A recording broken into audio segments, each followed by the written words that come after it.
I always like to do a reading that has a big word or two just to keep him on his toes. One of those kind of tongue twister things. Good morning. Good morning. How are you? Great. Me too. So we don't have any gimmicks today. No shows, no interviews, no nothing. I'm just going to talk about the actual topic I'm supposed to talk about. Wow.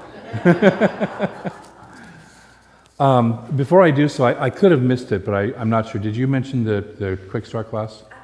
Okay, so if any of you are coming back for the second half of the Quick Start class, it's going to be in here. If you were here last Sunday, you know we kind of outgrew the pavilion badly. We had 32 people crammed in there, and it was a little warm. So anyways, it'll be in here instead of in the pavilion at 12:15. So after saying that, our topic today is seeing Spirit's presence. Seeing the presence of Spirit. It's a wonderful process to do. Last Friday I was sitting in my backyard meditating about 7:15 in the morning, 7:30 in the morning. It's very quiet. And all of a sudden this god-awful racket started up. Somebody was running all sorts of machines and chewing up trees and just, 7:30 in the morning. I mean, come on. Who would do that? Vlogger. Rednecks. Unfeeling, uncaring people. And then I realized that I had arranged for the tree trimming service to come to this church at 7:30 on Friday morning. It was thereby the source of my own disturbance.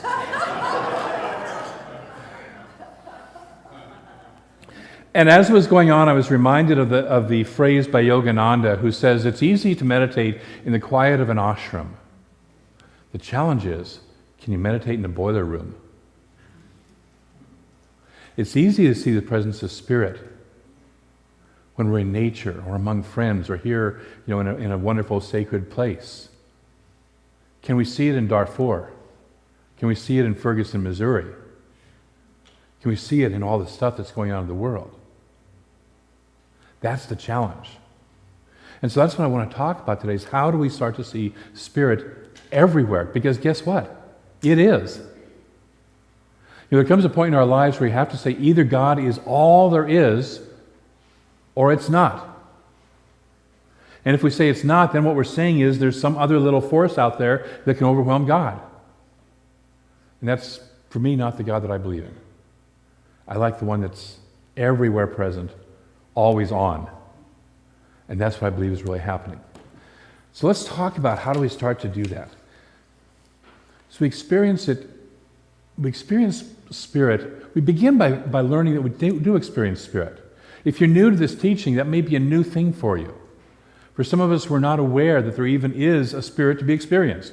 And so the first thing you do is start to practice with that. You start to get used to that. You start to say, I'm going to get quiet. I'm going to notice that Spirit is present here. We do start to notice it in the wonderful sacred spaces.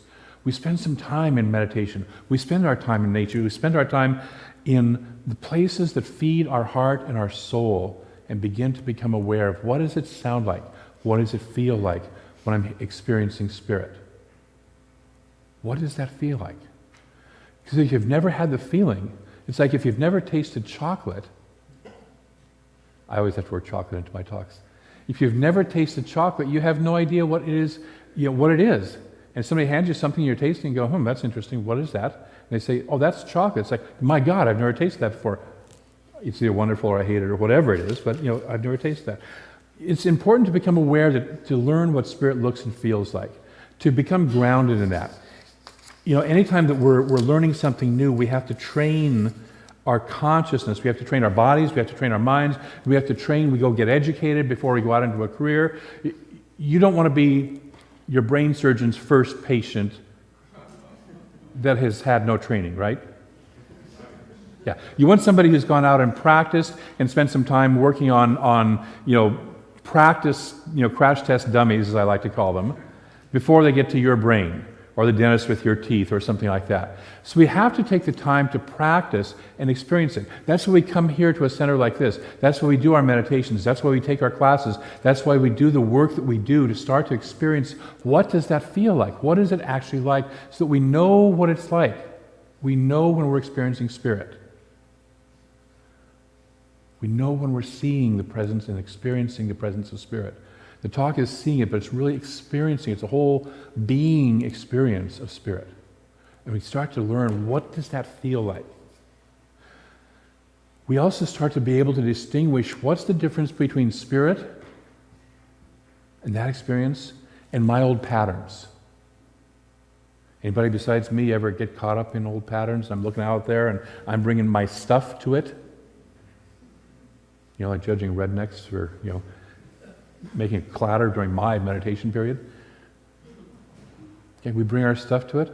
So it's a time to clear out the junk. We start to learn, what does my ego sound like, that little voice that is not Spirit, and start to distinguish between that and really experiencing Spirit. And it's important. We have a bunch of practices that we do to help sustain that. We do meditation. Meditation is simply the process of becoming silent, becoming quiet, and listening. So many of us are so busy, especially in this culture, running around doing. We take no time to sit and listen. And so it is, do we take the time to sit, even if it's just for 5 minutes, with nothing to do but be a being sitting, breathing in a chair? Take a breath.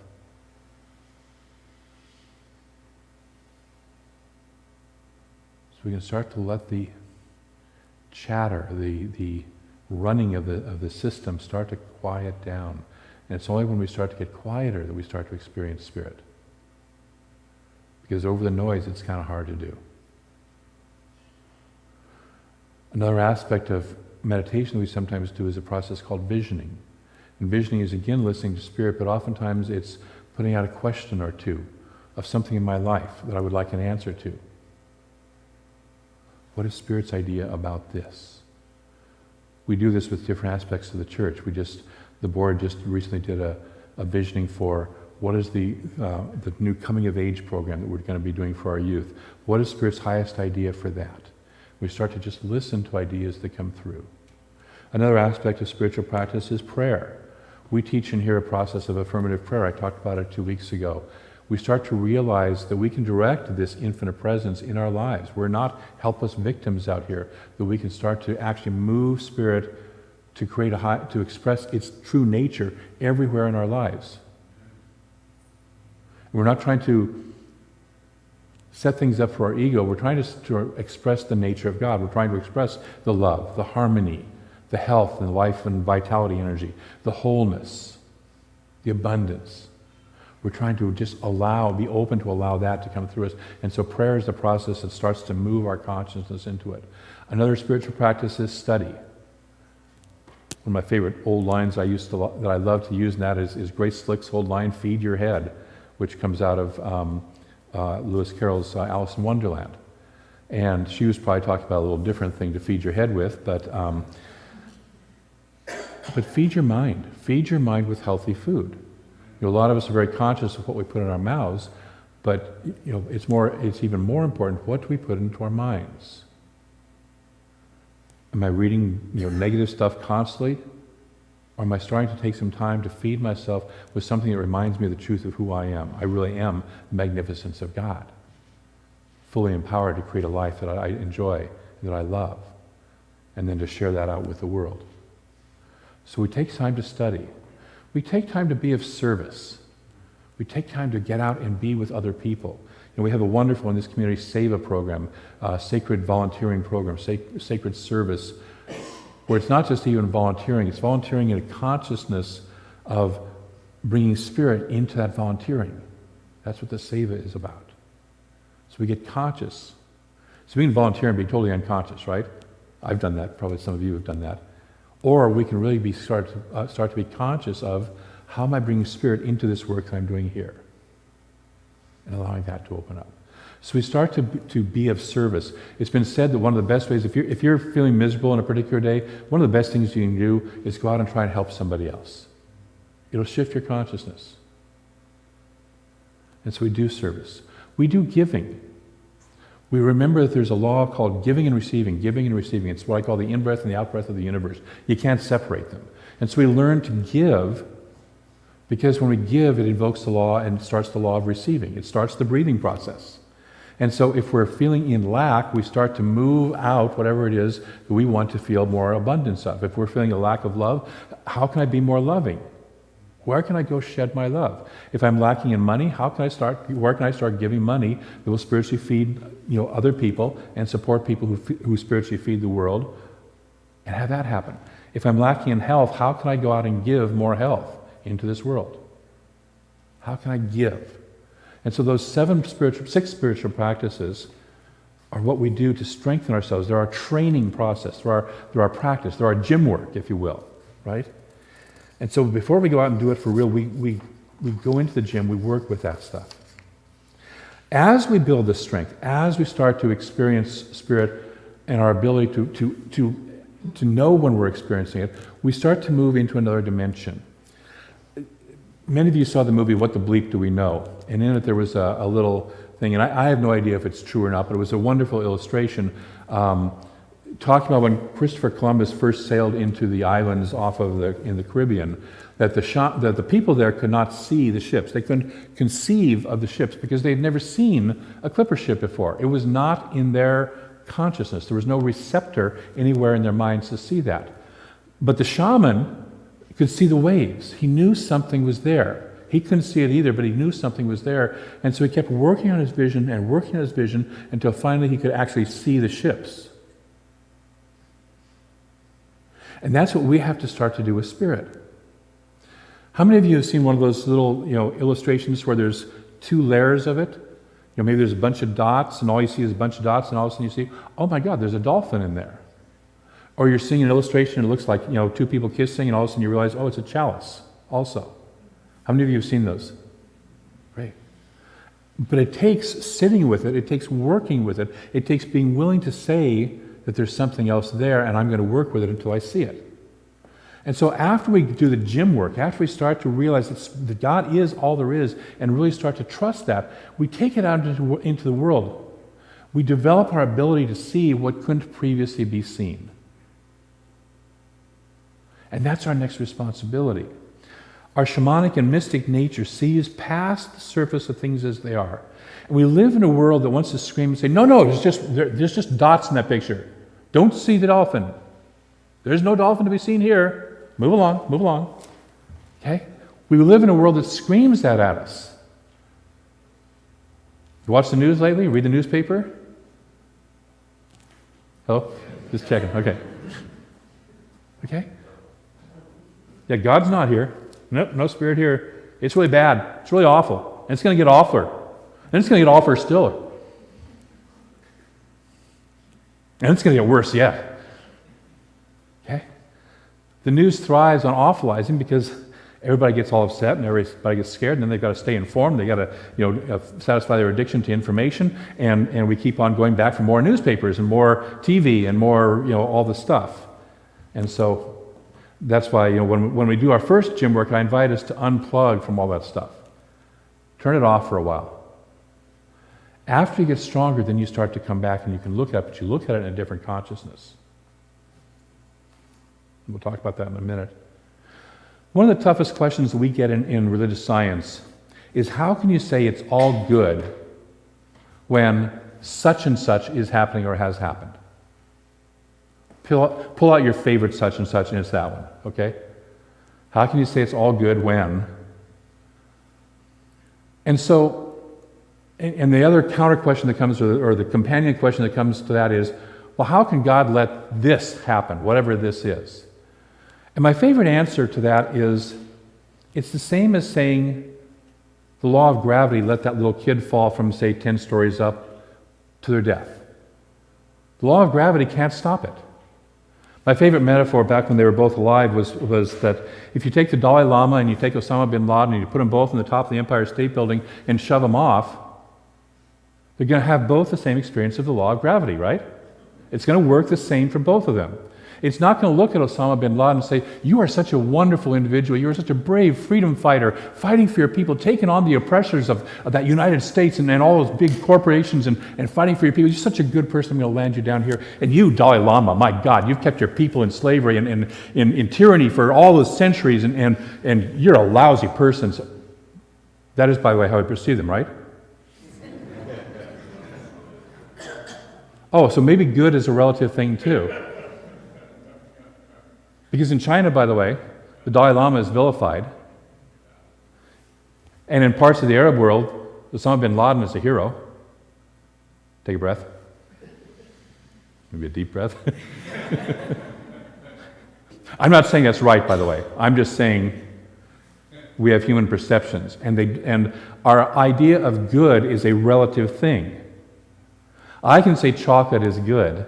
I say it often, and very good. But some people say no, not for me, or I don't like it, or whatever. Okay? Good is relative. There is a good beyond that. When we say that life is good, it's a capital G good, it's a God perspective good. We can all agree on, for instance, the quality of beauty. That beauty is a wonderful thing. But we might have a different idea of what beauty is. To one person, a beautiful rap song is just perfect art.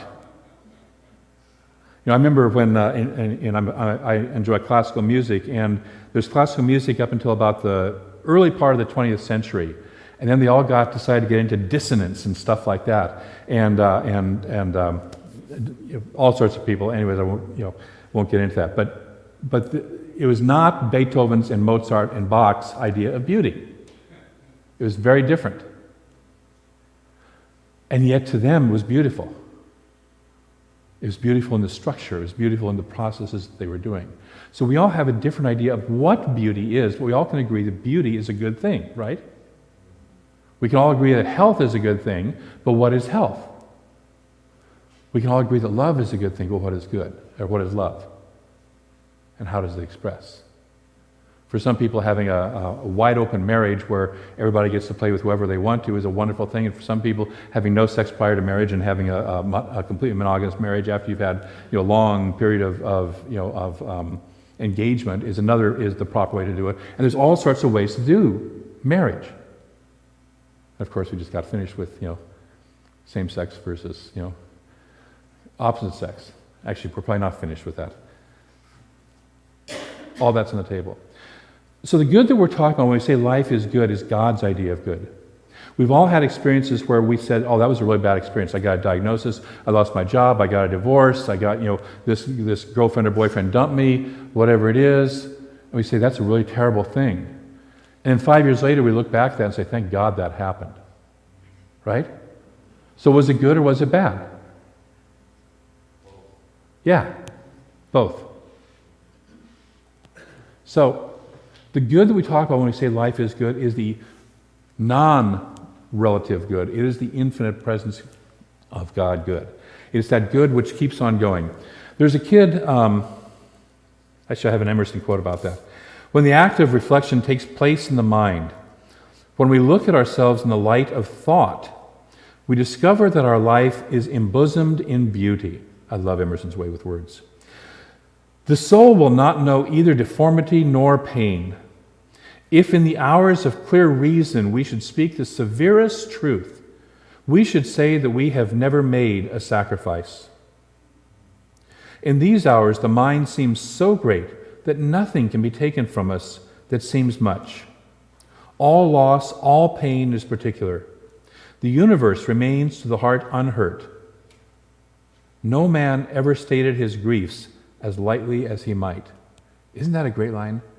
No man has ever stated, nor woman, has ever stated their griefs as lightly as they might. For it is only the finite that is wrought and suffered. The infinite lies stretched in smiling repose. And so when we start to see the Spirit, the presence of Spirit in everything, we start to see that infinite that is not bothered by the stuff that's going on, the striving, the struggling, all that stuff. We start to open up and say, wait, I'm going to raise my vision. I'm going to see from a clearer way. Those of you who went through the Prosperity Plus 2 class recently, Mary Madden Morrissey had a story in there of watching a newscast where some fires had just gone through a big housing area. I think it was down in San Diego a few years ago. And there were two couples that they interviewed. And the first one was sitting there crying and weeping in front of their burned out house and saying, we've lost everything. And the second interview, they asked the same people, a different couple in the same housing division with the same charred house in the background, how are you? And they said, we're fine, we're great. We're very happy, we're grateful. All the important things, we survived. That's just stuff, we can replace it. Same thing, two different viewpoints. These people, two different priorities. One person had it on their stuff was important, and the other one had that their life was important. One person was looking at what was wrong, the other person was grateful for what was working. So that's where we start to work, when we work with Spirit. There was a kid a long time ago, youngest of 13 brothers, and by all accounts a brat. Arrogant, mouthy. Just, how many of you have had little brothers or little sisters that, you kind of wanted to just, I remember my older daughter wanted to, every once in a while would walk up to me and say, Daddy, can I have permission to kill my sister? And I'd always look and say, not today, honey. I wouldn't cut it off completely, just not today. So this kid was a brat. Always pompous, always having these grandiose visions of him, kind of ruling over things and ruling over his brothers, and his brothers being subjugated to him and all that stuff. And one day his brothers were out in the field working, and he came running out, and he was also the apple of his father's eye. And his father had just given them this wonderful new coat, and he was so proud, he was showing it off, and just, I am so special, look at me. And they get tired of that. You ever get tired of your little brothers and sisters sometimes? Beat the crap out of the kid, dumped him in a ditch. Then they were trying to figure out what to do next, because it was kind of a problem, because he was his dad's favorite. And so they just happened to be in a place where slave trade happened quite frequently. So this kid sold the kid to some passing slave traders, and said, human trafficker's good, take my problem away from me. So they hauled the kid off to a faraway land and sold him into slavery. And they went home and told his dad that he'd been eaten by wild animals. Showed him his special coat, had dumped some goat blood on it and made it look like he was dead. That was in the days before DNA testing. And so the kid gets, put into the household of a fairly kindly, householder, and he's the guy's slave. He's the family slave, personal assistant. We all like those. How many of us want a slave? Personal assistant. Right, yeah, don't you? These days, fortunately, we have some machines that do it for us, but it's a good thing. Not really. So he's the slave in this family, and it's actually working well. He interprets the guy's dreams, which is his gift. He's really good at this, and things are going well. There's one problem. It's not the householder, it's his wife. She's a cougar. Okay? Here's a studly young guy, and she wants him. And unfortunately, the studly young guy has morals and integrity. He says no. So she says, fine, I'll fix you. He raped me. She screams rape. And between a slave and a homeowner and the wife, whose word are you going to take in a culture like that? The wife, the homeowner. He ends up in jail. Now, if you and I were in that situation, would we after a while kind of start to say, hello? What's going on here? What have I done? What in my consciousness created that? What's going on? He keeps on being himself. He keeps on doing his gift. He keeps on trusting in the infinite. He keeps on following his intuition. He doesn't get into, was that fair or not fair? Was that good or not good? He keeps on being himself. He keeps on giving his gift. He ends up interpreting the dreams for the jailer, the guy who's the head of the jail, and pretty soon the guy who's the head of the whole country, they called him a pharaoh back in those days, is having a dream that none of his wise men can interpret. And this kid comes over and interprets the dream for him. The jailer's in a meeting with him, and he says, well, hey, I got this kid in jail. He's really good at it. You want to have him get a go? And the wise men are all sitting there going, what's he know? He's just a stupid kid in jail. And he interprets the dream, and he has a wonderful interpretation. And the guy says, fine, yeah, I'm going to place you in charge of all my food stores. He hauls him out of jail and makes him basically second in command of all of Egypt at the time. You're in charge of all the food stores, because the dream was all about saving up, for a famine that was coming. 10 years of really good prosperity, and then 10 years of famine, save up for it. Pretty soon his brothers come back, because the famine is all over the area, and they're looking for some food. And he recognizes them, and they recognize him, and they're sitting there going, oh, you know what? This is trouble. And he recognizes them, and he plays with them, he teases them for a little bit. But eventually he finally talks to them, and he says, what you did to me, you intended for evil, but God used it for good. What happens may have been intended for evil, but as long as we stay true, as long as we stay in our spiritual vision, as long as we are looking for the presence of the divine, God can use it for good, as long as we stay directly connected with God, Spirit, infinite presence. If we get lost over here in the stuff, we get lost. And so that's why we stay attached to that. By now you probably figured out the kid's name is Joseph, right? Old Testament guy. And so it's important that we stay practicing who we are. It's important that we stay in integrity despite the conditions, despite the opinions, despite what other people are saying. We keep our eye on Spirit. When we keep our eye on Spirit, Spirit shows up. Those of you who were in the Quick Start class, one of the people we were talking about that was one of the early influences of New Thought was a guy named Emmett Fox. Emmett Fox says, anytime you have a problem, just focus on God. Don't focus on the problem, focus on God. Think about God and only God. Emerson puts it this way: it is easy in the world to live after the world's opinion. It is easy in solitude to live after our own. But the great person is the one who in the midst of the crowd keeps with perfect sweetness, the independence of solitude. Can we in the crowd, when all the stuff is happening around us, stay centered in who we are and our connection to Spirit? Can we meditate in the boiler room? So that's the practice. There's one more level that I would like to talk about seeing the presence of Spirit. We can be with negative situations in one of three ways. We can avoid them and stay focused on Spirit. We can avoid them and stay in denial, by the way. There's actually a fourth way. We can just, that doesn't affect my life. That's happening over there. I'm good. It's all good. Blinders on. That's not what I'm talking about. And sometimes we get accused of that because we do spiritual practice. It's important to know, are you in the training process of doing Spirit? And when you're in the training process, you're also praying for the world. You're taking your consciousness and praying for the world. You may not be praying for the specific instances. You may have said, I can't watch the news right now. It overwhelms me too much. But I do know that there's stuff still happening out there.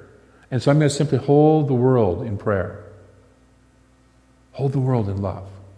I care enough about that. So that's part of my spiritual practice. So we can avoid looking at the news and stay with Spirit until we're strong enough. I was talking with somebody recently in this community. I was talking about Ferguson, Missouri. And the person looked at me and said, what's Ferguson? Had not heard anything about that. Now, I wanted to laugh, except that about 20 years ago, I happened to be teaching a class up in a hospital in Seattle, in kind of the north end of the downtown, or the upper end of the downtown area. And I got out that night, came out that night. The next day I was home at work, or I was back at work, and one of my coworkers said, you didn't have any problems last night? I said, no, why should I? He says, there were some riots up there. I said, whoa, didn't know anything about that. He says, yeah, it was the Rodney King riots. They were going on, the decision just came down, and I was like, who's Rodney King? I had no idea who Rodney King was. So how many of you remember the Rodney King? Basically kind of the same thing we're doing now in Ferguson. Because I was staying focused in Spirit, and I knew that whatever I needed to know would be brought to me. The second way we can do them is to see them as prayer requests. We can watch the news and get our prayer request list for the day. What do I want to pray about? Where is my consciousness needed? I'm strong enough now that I can look at this stuff and it doesn't overwhelm me. I, with Spirit, overwhelm it. There's a third level we can also look at it with. This is an even deeper process. When we look at the news and we do pray for it, we can also say, and where does that live within me? If we're all in the same consciousness, as if there's only one consciousness operating on this planet, that shadow aspect lives within me somewhere. Ferguson, Missouri lives within each of us somewhere. Darfur lives within each of us somewhere. Take a breath. This is a deeper teaching. And some of you aren't ready for it, and that's just fine. But for those of you who are ready to take a step up, where does this live within me? Yesterday, I was driving back to the church from being somewhere, and I had a green light. And this kid carrying a skateboard and a stocking cap and kind of, with a freeze drink in his hand, was walking through the crosswalk against the light, basically causing all the traffic to stop while he got across. And I had a couple words about him cross my mind. They were not high spiritual words, I just might mention that. And then immediately afterwards I went, that was judgment. It was me separating myself from him. Guess what I used to do when I was about 18 or 17 or 19, when I had my hair down to here and was kind of like this with the world, I get to look at myself years later. Where do we have our judgments? Where do we separate ourselves from that aspect of God out there? When we look at the homelessness, where is the homelessness within me? Where am I not trusting home? And so that's the deeper teaching. Where does this live within me? And how can I start to heal that within me? Take a breath. And so this week I'm going to invite us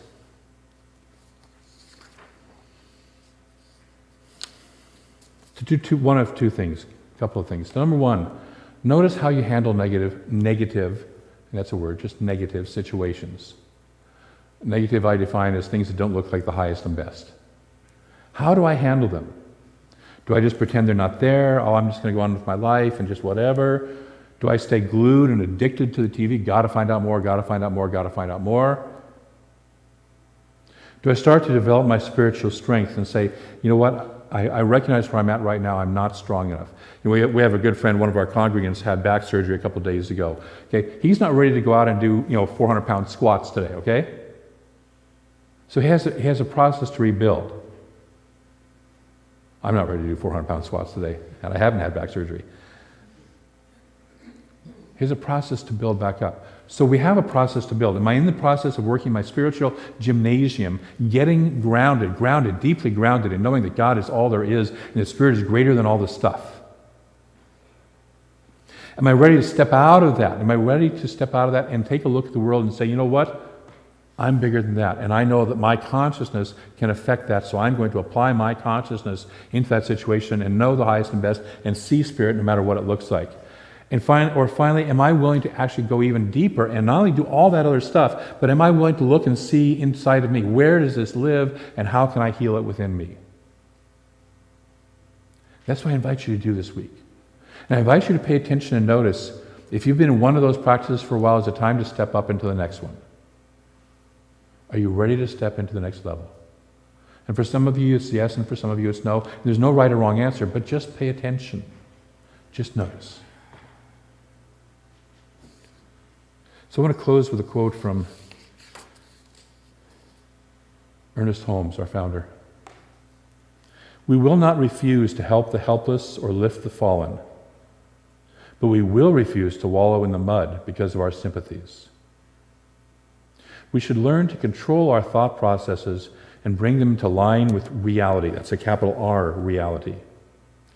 Thought should tend more and more toward an affirmative attitude of mind that is positive, stable, and above all else, toward a real unity with Spirit, that is already complete and perfect.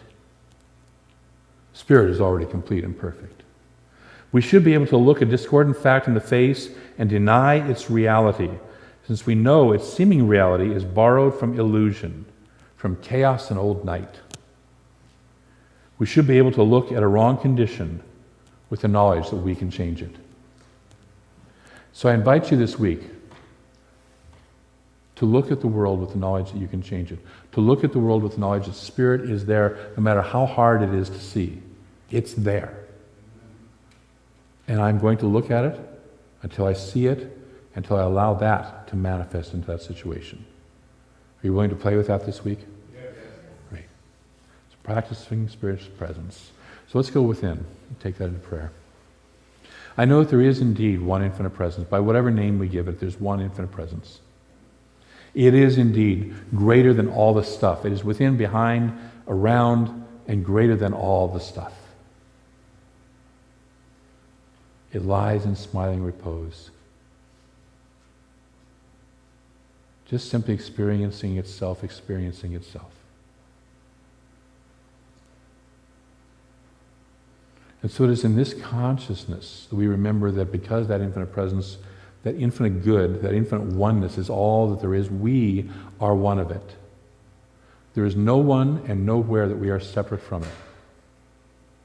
There is no separation from an infinite good. There is no separation from an infinite presence. All of it is God. And so I speak my word that this week each of us looks at the situations that we see in front of us and brings the fullest awareness of that power of Spirit with us to each and every situation. And whether we are looking to see love and harmony in places like Ferguson, in places like Darfur, in places like Iraq, whether we're looking to know safety, wholeness, and recovery in places like Napa, which just had an earthquake this morning, whether we're looking to know the health in the diagnosis of a friend or ourselves, whatever we're looking at,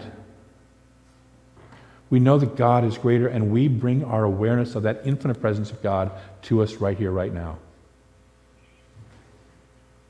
God is greater. And so I give thanks for each person who says yes to that. I give thanks for each point of consciousness that we are, points of light that we are in this world, that simply say, I will not be fooled by what looks like the illusion. I stand in the awareness that there is God and the only God, and that I am one of that, and that I can bring a change to the situation just first of all by my knowing, by my listening, by my being willing to see Spirit, and I do so. And I release the process of how this shows up in each of our lives, knowing that it shows up perfectly. I release it into a law that knows how to do it through us, as us, and it does so. And we simply say yes, and together, and so it is. Thank you.